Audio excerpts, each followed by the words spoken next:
Thanks a lot for the organizers. It's going to be a very nice, it's looking very nice. The first talks have been amazing. Catherine, I don't know if you're in the audience, but thank you so much for laying out the stage so that basically I could go away. Because this is exactly going to put a small example illustrating a part of her talk, and the idea is, so she has made this picture where on one hand you have very new, very high technology that requires high expertise, big centers and so on. And on the other hand, you have local users that want to use applications on their laptop, on their own devices for privacy reasons and so on. And so this is illustrating one thing is someone playing in his garage with the latest technology brought by Jupyter people. Thank you for all the technology brought there. And trying to build applications that are privacy aware, that are environmental aware, and that are useful and to deploy it to end users. So in my case, well, I'm a teacher at the university, so in my case, the users will be my students at the university. So this is joint work with Chiara Marmo, which is here with me. Thank you, Chiara. And also with a bunch of interns. By the way, they will probably be in the job market in 1 year from now, and I love them, so you might be interested in looking up the names. So, what is it about? Hello? Good. So what on your plate or plate today? So I'm going to speak about a small gadget that we called Jupylates. And so I'm first going to zoom in, make a quick demo, explain the motivations for it. So and it's for teaching, and then enlarge a bit the picture, see why we build this and what exists elsewhere. Be a bit more precise about the kind of use case where this thing could be useful and maybe could be useful to others in this room, and describe the future plans and vision. And time permitting, I will also point a few things that we do about teaching AI, Jupyter, etc. at Paris Saclay. So, Jupyter at a glance. So in terms of context, we have been using Jupyter at quite a large scale since about 2017 for teaching. And to give an order of magnitude, every year we have 600 new students that just arrive and basically from day one and then weekly use Jupyter to learn computing, to learn data, to learn programming. And order of magnitude as well is about 4,000 users of Jupyter roughly at the university. And that's been quite successful. So when we decided to go for this, our main motivation came from an observation. We are seeing our students struggle during lab session because on one hand they had a sheet telling them what they had to do, and then they had somewhere where they had to type commands, and they had somewhere else where we could see visualizations, and they were always kind of jumping from one to the other, and my main job as a teacher was to run from one to the other and say, oh, now this is what you should be doing, and oh, yeah, there is this little trick here, here is how you should do it, and so on. And so what we are hoping is that by using Jupyter notebooks that have this nice narrative structure where I can mix a lot of different activities, like I can show them something to read, and then I can give them activities like, oh, you should read this, you should try this, here is some feedback that you can get, here is a tip, maybe it's time to pause, maybe it's time to explore, etc. So we're hoping that this nice feature of notebooks that you can provide narratives with a bunch of interactive activities, that this could be useful. And this has actually turned quite nicely. So there's two things that we observed is first that this was engaging students to actually explore the material and to explore it at their own pace. We have students that have done a lot of computing before, and so they are going through the documents very fast, and others that will take more time, and this nicely adapt. And also, we noticed that this was quite effective at bringing one student, take him by the hand, and to go to discover a new concept.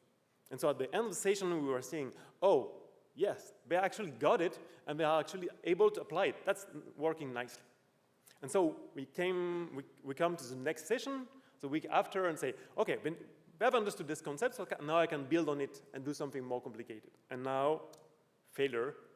Yes, they got it, but as fast as they learned it, they actually forgot it. Does this come as a surprise? No. We all know that teaching is all about repetition. And so if you want to have long-term acquisition of a concept, not only you need to do it once, but you will need to repeat a couple of times until it actually sinks down into your brain. All right. So what's the difficulty? The thing is, for some students, it's sufficient to do it once or twice. And for others, we will need to, or for a specific student for a given problem, he will need to do the exercise 1, 2, 3, 4, 5, 10 times. And if I follow a narrative structure like we have in a standard Jupyter notebook, well, I've got a single narrative. If I put 10 times the same exercise, the experimented students will be bored. And if I only put it once, the students that are less experienced will have trouble. Okay, so the question is, could we still use Jupyter while enabling repetition of exercises, and of course not always same exercise because it's boring, so I want actually variations of the exercise. So here it is, little time for demo, and this is actually a screenshot. So here is an exercise, actually 4 of them, and we're looking at the first one. So in this exercise, I'm shown a PyData frame. Oh, I don't like this one, so I want to have another variant of this exercise. Okay, here is another one. And now I've got instructions, so I should be extracting a column from this data frame. So let's see, maybe it's C9. And probably at this time, and this is something we don't have, I would want to have some tip to remind me, hey, here is how you should be writing it. But, okay, let's try this, and I try, and yes, I got it right. Good. And if I want to redo the exercise, I can just ask for a variant, and so on. I will make this slightly smaller. Okay, let's look at another exercise. So in this one, I've got a small piece of code, and I need to read the piece of code and try to guess, oh, what is the value of R at the end of the code? And in this case, blah, blah, blah, blah, blah. Oh, maybe it's going to be 9. Let's try. Oops, I failed. Let's try again. Got it. Okay? Another variant. In this case, I need to write a little piece of code. So I'm given instructions. So I need to compute a product. Oh, yeah, I need to have an accumulator that would be P. And then for I in range of 4,10, I want to make the product. I try. And oops, I failed. You knew already that I was going to fail. And I got it right. Yes, got it. Okay? And so up to now, it was Python exercise. So here is an exercise in C++ for a variant, and I've got a little tip in case I need some more information. And so here, I'm going through 6 to 7. I need to output JA, so it's going to look like 6, 7, maybe. Let's try. Oh, yes. Okay, this is kind of exercise that we want to write. Let's open the door to see how this worked. So let's come back to the first exercise, and here I'm in debugging mode. So in debugging mode, I can actually open the notebook that is behind the scene, and I'm going to switch out of slides, which I should have done after. And let's look at this. So this is the source code for my exercise. And as you can see, it's just a notebook. Okay? In this notebook, I see things that I was not seeing before. So there was this magic about taking a Panda table at random. Well, this is what this is doing. This is taking a random Panda table, and this is marked as hidden. And then I've got instructions. So these instructions are written in Mist. So I really like Mist to have nice narratives inside Jupyter. And in particular, one nice feature of Mist is that you can include actually values. Okay, so this is how my PyData frame is displayed. It's just I ask it to include it right into my narrative. Okay, and then I've got an hidden cell that computes the solution, so that students shouldn't see this, of course. And then I have a cell that is where students will be supposed to enter something. And finally, I've got a test cell, which is I've decided to make hidden, and that checks the solution is correct. So if the model is very simple, this notebook is going to be executed. Some things are shown, some others are not. It will then pause until the user enters the solution, then it finishes the execution, and if this raises an error, no points. If there is no error here, success. All right? So very, very simple. All right. And I can get rid of it. Good. And then, so yeah, I forgot, I forgot to do this before. Let's restart. So before everything was green because I had done all the exercises, actually, when I move around, the system has some memory and can tell me which exercise I've done, which exercise I failed, which exercise I succeeded to do, and so on. And based on this, I can ask for recommendation. So here, of course, because I have only a very small history, the recommendation is not going to be very interesting. It's just going to tell me, oh, redo one of the exercises you have already done. Recommendation is going to be more interesting in a couple of days after. So this is going to use what's called one of these spaced repetition algorithm, and it's going to, in 2 days, going to suggest me to do the exercise again, and then maybe in 4 days, and then maybe in 1 week, and then maybe in 2 weeks, and so on. And behind the scene, this is, it's recording information about what I've been doing, and it's doing it in a very stupid way. It's just writing it locally in a JSON file. So it's not sending it to some external service far away, and that will tell me what I should be doing. Everything is handled purely locally. So this goes well back with what we have heard in the previous talk. Okay. How much time? I didn't start this. How much time do I have? Excellent. Good. So what have we seen? So we have seen a little tool which is called Jupylates that you can install from GitHub if you are ready, which follows the principle, the KEYS principle, keep it as simple, well, keep it simple, stupid. So it's a very lightweight Jupyter widget. And this has two main pieces. You have an exerciser, and you can see an exercise, the exerciser as another notebook application, just showing a notebook in a much more controlled way, following this very simple model that we have. And why a notebook? Well, when you write an exercise, you want to mix prose and some computations, and you want to annotate this. Well, that's naturally a notebook. This notebook, in my case, most of the time I use actually text-based notebooks, and I find this quite nice because then I can do version control and have all these nice features. So actually, the notebooks that we have seen before are plain markdown files. And then we have an exercise navigator that lets you choose between exercises or ask for a recommendation for what to work with, and it does record some learning records. Okay, and it's Jupyter-based, which has nice features. It's language and agnostic. We have seen Python and C++. Anything that you can put into Jupyter, you can write an exercise for. It enables rich narratives and rich computations, rich visualization, interactions. Anything you can do in Jupyter, well, you can use it in your exercises. Oh, very soon. And also this makes another nice feature is that it's very easy to deploy. You want a student to use your exercise, you just need to have an environment where pip install Jupylates has been run, and then you provide him a bunch of files, and here you go. So if you have a way to provide your students with some files and install Jupylates in his environment, then you are set. No need to set up platforms and services and authentication, whatever. So what's new?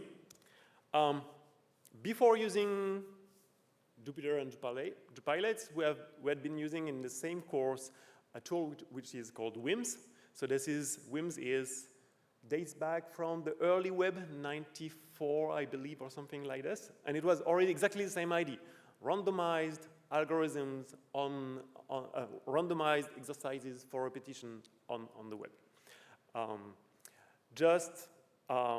And with auto-grading.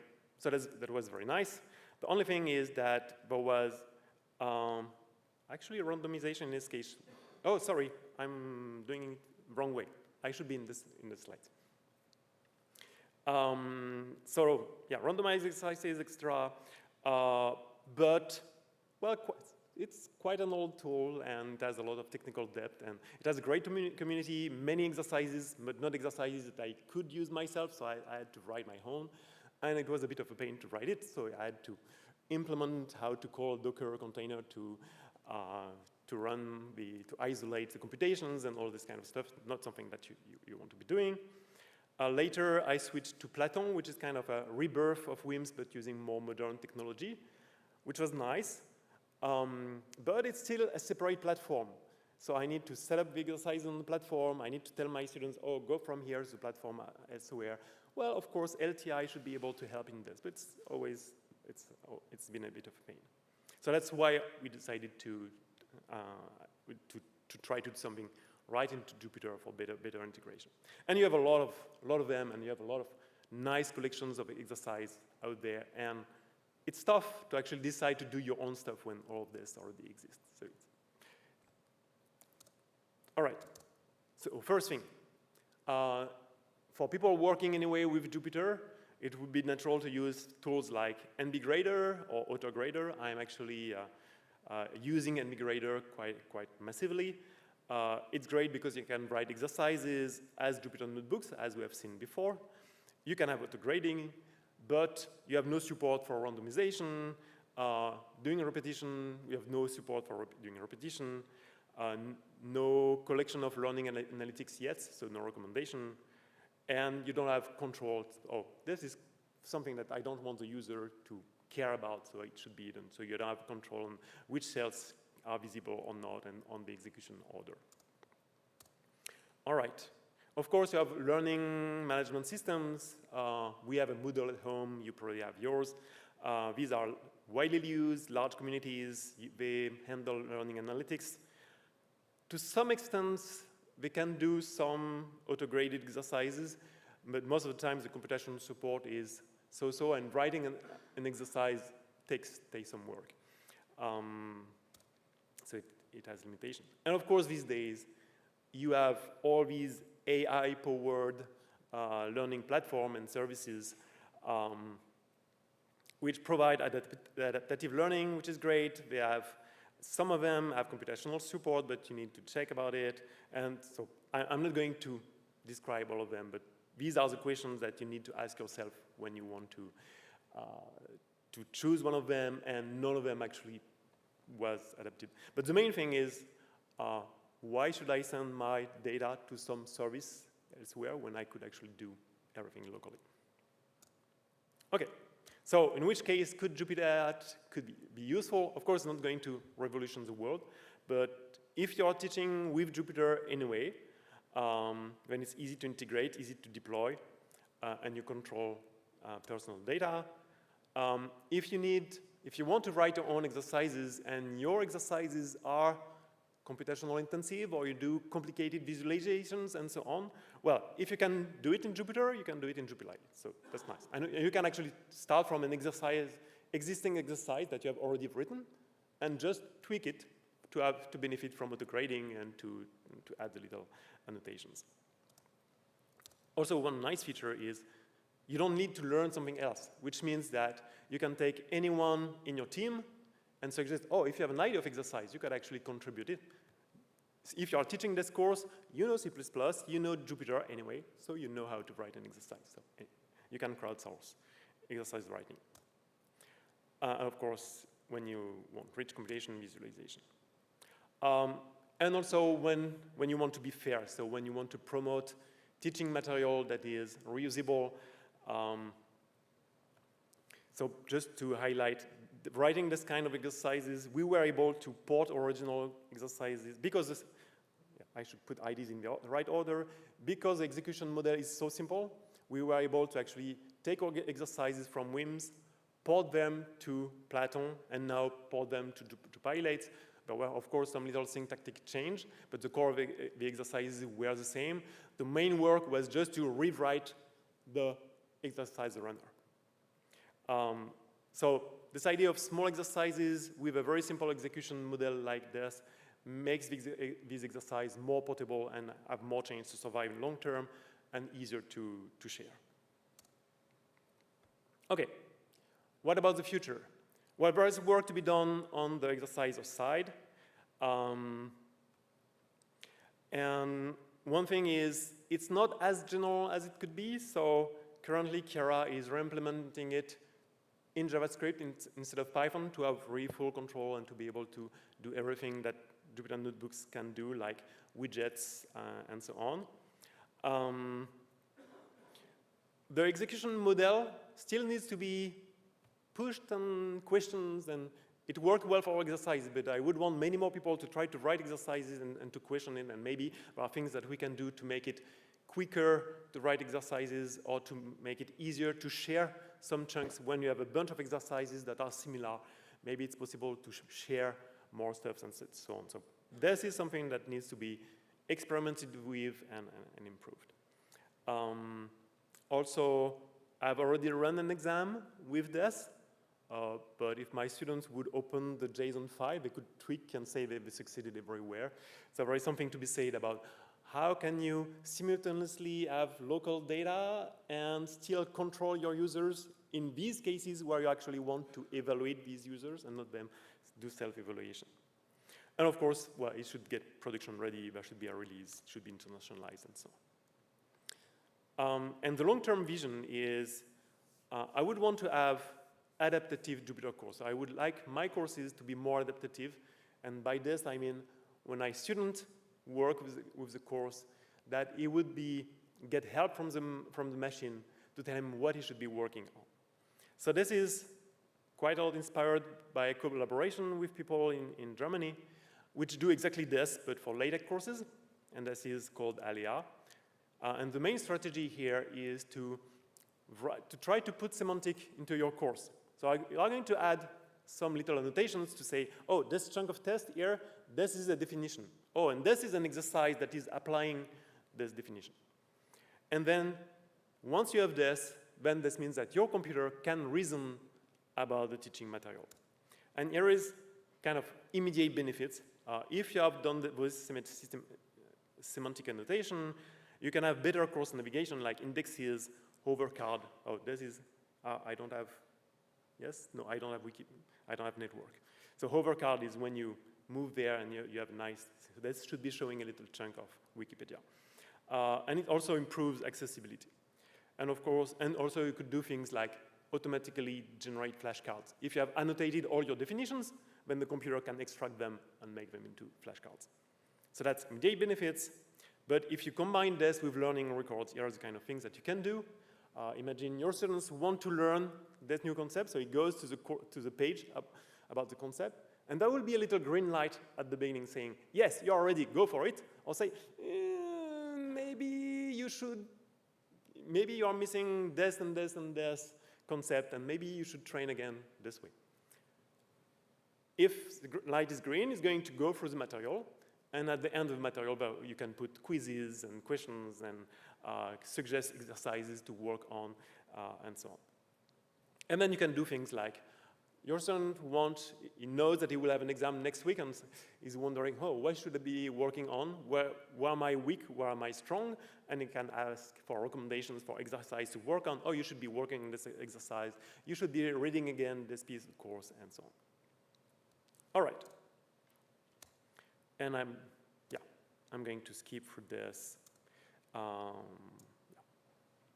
So that's the direction where we would want to go, and we have some ideas. And if you are interested by this, we would love to have more people to work on it. All right. Other things, I'm just going to jump directly to the end. So here are things that I would like to discuss with anyone and collaborate with, because the more we are, the more progress we'll be able to do. So discuss about tooling for teaching computational courses. Of course, things about Jupylates, randomized, repeated exercises, how to do adaptive teaching with Jupyter. Maybe as a community, we could try to set some offering conventions on how we write course material so that we can more easily share material between ourselves. If you are questioning yourself on how to do assignment management, we are playing with GitLab, and we have a little tool to use Forges to do assignment management. Of course, everybody is worried about how to provide environments to their students at scale. And one thing that we're interested in and we're exploring is how to bring AI and bring generative AI-based learning assistance to our students. I'm interested in to discuss about Jupyter technology. In particular, we have a JEP about standardizing Markdown notebooks. It would be great to have them. I want to discuss about Jupyter Lab as an application framework. We've been talked about it. It looks very promising. It's hard to start. So how can we make it easier? And finally, on Friday, Thiéry is going to run a session where people will be, where the purpose is to share what are the itches that are scratching each of us. So try to collect everything that is making Jupyter working nice for teaching, but not quite, and that we should work together as a community too, so that Jupyter could really be a very nice tool for teaching. Thank you very much. So, thank you, Nicolas. So is there any questions? So we have 5 minutes for question. Okay, 1 year. So now I have to run again. Thank you. Great, brilliant idea that you have there. My question is, did you notice a difference in your students' results since you introduced the whole product, the notebook thing? So for using Jupyter notebooks in teaching, yes, we have noticed things. And the main thing noticed is that before, during a lab session, I was running everywhere. And now I'm bored. So because I'm bored, I can actually use the time and decide, oh, this student today seems to be having a trouble. I'm going to sit next to him and spend half an hour working just with him. So that has really made my students more autonomous. I would like to confirm this by some more research, evidence-based research. But rule of thumb is saying, yeah, seems to be working well. For Jupylates itself, we have only put it in production since last December. So we don't have yet a lot of feedback. We know that students have been asking for it, and they liked having WIMS and Platon before. So this seems to be giving some evidence that it's actually useful. And I'm sure that there is a spot that needs to be fixed. The fact that they forget things and that they need to repeat, something needs to be done. Is Jupylates the right tool? Probably so. And so we have a research project that we'll be running to try to measure the impact of using Jupylates. But we don't have yet conclusive information. Awesome, thank you. Can I do one more? I'm a big fan of Anki cards. Are you familiar with that? Anki. Okay, so flashcards by. Yeah, so you mentioned you have flashcards as well. You can. So we don't yet, but Jupyter has a flashcard system.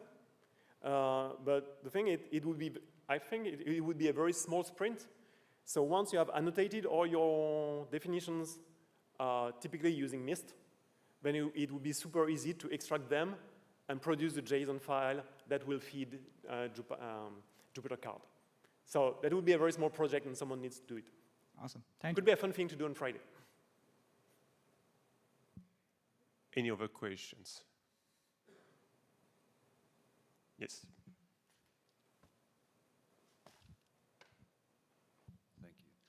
Thank you for the talk. I have a question.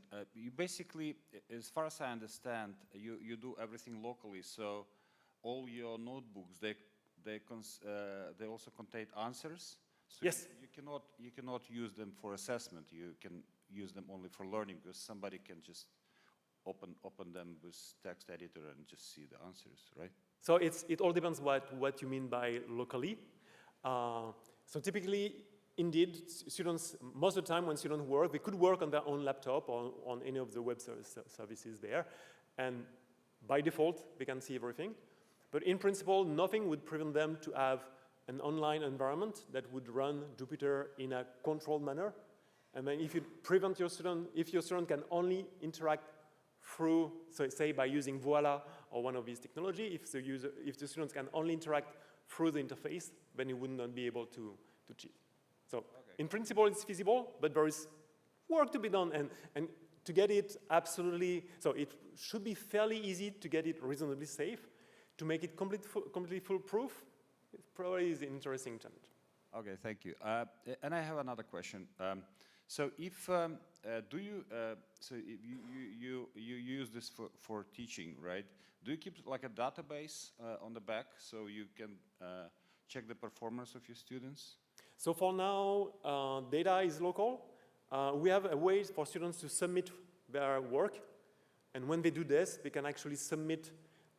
So we currently don't. So what we want to have is a consent check, and so once the person clicks the consent, then this will be submitted with the rest of the work, and then we could gather it and use it. Actually, we have done it, but don't tell them. We have had a first quick look at the data just to have an idea to see what we could do with it. But the plan is definitely to actually collect this data and to be able to analyze it. As a teacher, I want to have dashboards that tell me, oh, yeah, most of my course is doing well, but some of them have a hard time with for loops. And as a and then for research to actually assess is this efficient or not, this would be very useful data. Okay, thank you. Okay, thanks again, Nicolas. So we'll go to the next sessions, and you can give applause.